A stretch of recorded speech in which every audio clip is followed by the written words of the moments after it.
দেখো, একটি তড়িৎ দ্বিমেরুর অক্ষীয় অবস্থানে রাখা একটি আধানের উপর এফ বল প্রযুক্ত হয়। হুম।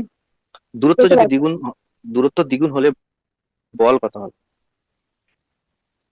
দূরত্ব যদি দ্বিগুণ করা হয় তাহলে বল কত হবে? তো দেখো, একটা তড়িৎ দ্বিমেরু আমরা নিচ্ছি, এই একটা তড়িৎ দ্বিমেরু। ঠিক আছে, তো তড়িৎ দ্বিমেরুতে আমরা মাইনাস কিউ আর এই প্লাস কিউ এরকম ভাবে রাখতাম না, আর এর অক্ষীয় অবস্থানে কোনো একটা বিন্দুতে আমরা কি করছি, আমাদের তোমার এই একটা বিন্দু নিয়ে নিলাম অক্ষের উপরে, আর এই বিন্দুতে আমরা কি করছি, একটা আধান রেখে দিচ্ছি।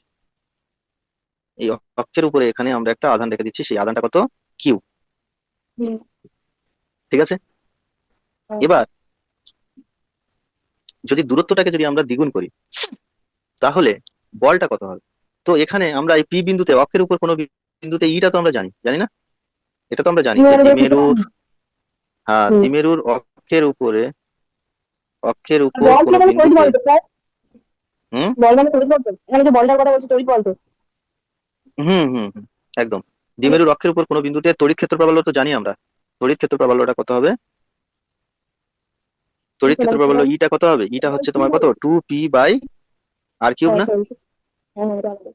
টু বুঝতে টু পি পারছি। By r cube. যেখানে আরটা কোথা থেকে ধরা হয়েছিল? দ্বিমেরুর মধ্যবিন্দু থেকে। দ্বিমেরুর মধ্যবিন্দু থেকে, হ্যাঁ। এই যে দ্বিমেরুর মধ্যবিন্দু থেকে এই পি বিন্দু দূরত্ব, এটাই দূরত্ব ধরে নেওয়া হয়েছিল। হুম।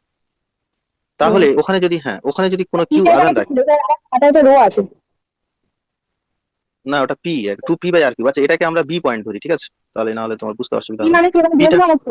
হ্যাঁ, পিটা হচ্ছে তোমার দ্বিমেরু ভ্রামক। দ্বিমেরু ভ্রামক। হুম। হ্যাঁ হ্যাঁ লিখে দিতে হবে, আমি লিখে নিয়ে যাচ্ছি। তাহলে হ্যাঁ, হুম, এবার বি বিন্দুতে যদি আমরা কিউ আধান রাখি, বি বিন্দুতে যদি কিউ আধান রাখি তাহলে কিউ আধানের উপর প্রযুক্ত বলটা কত হবে?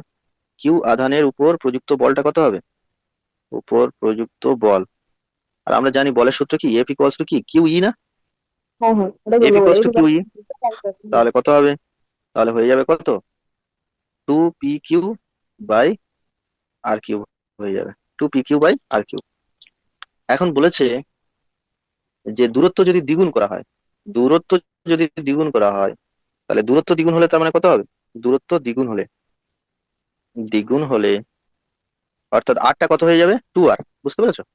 2r হলে, আর ইকুয়ালস টু 2r হলে তখন এফ ডটটা কত হবে বলো?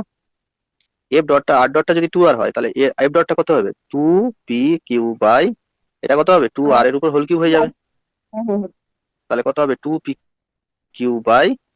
কত হবে, 8r কিউব, তাই হুম। না? তাহলে এখান হ্যাঁ থেকে আমরা এফ ডটটা এটা লিখতে পারবো না, 2p/r কিউব মানে কত, এফ। তাহলে এফ বাই কত হবে, 8 হয়ে যাবে না? তাহলে এটাই হবে অ্যান্সার। অর্থাৎ হ্যাঁ। দূরত্ব যদি দ্বিগুণ করা হয় তাহলে যে প্রযুক্ত বল, ওই আধানের উপর প্রযুক্ত বলটা কত হবে? পূর্বের বলের 8 ভাগের 1 ভাগ হবে। তাহলে এটা হুম। কোন অপশনটা হবে? এটা হবে অপশন ডি, অপশন ডি।